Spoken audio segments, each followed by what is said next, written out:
ನಮ್ಮ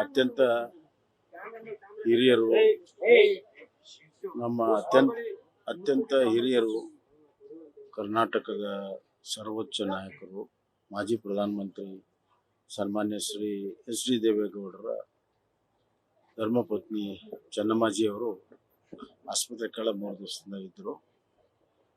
ಈಗ ಕೆಲವೇ ಕ್ಷಣಗಳ ಹಿಂದೆ ಅವರು ತಮ್ಮ ಕೊನೆಯ ಉಸಿರನ್ನು ಎಳೆದಿದ್ದಾರೆ. ಸನ್ಮಾನ್ಯ ಎಚ್ ಡಿ ದೇವೇಗೌಡ ಸಾಹೇಬರು ಅಲ್ಲೇ ಇದ್ದಾರೆ. ಈಗ ಕೇಂದ್ರ ಸಚಿವರಾದಂಥ ಎಚ್ ಡಿ ಕುಮಾರಸ್ವಾಮಿ ಅವರಿಗೆ ಬಂದಿದ್ದಾರೆ. ಎಲ್ಲ ಕುಟುಂಬದ ಸದಸ್ಯರಿದ್ದಾರೆ.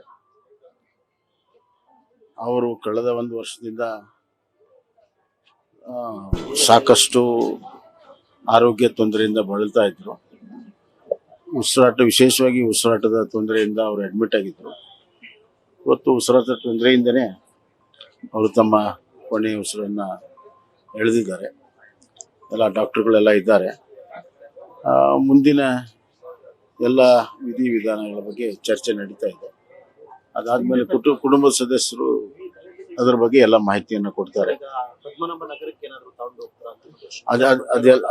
ಅದೆಲ್ಲವೂ ಕೆಲವೇ ನಿಮಿಷದಲ್ಲಿ ತೀರ್ಮಾನ ಆಗುತ್ತೆ. ಫಸ್ಟ್ ಎಂಬಾಂಬಿಂಗ್ ಎಲ್ಲ ಆಗ್ಬೇಕು.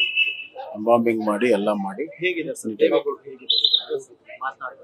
ದೇವೇಗೌಡರು ಸ್ವಲ್ಪ ಆಘಾತದಲ್ಲಿದ್ದಾರೆ, ಬಹಳ ಕಷ್ಟದಲ್ಲಿದ್ದಾರೆ.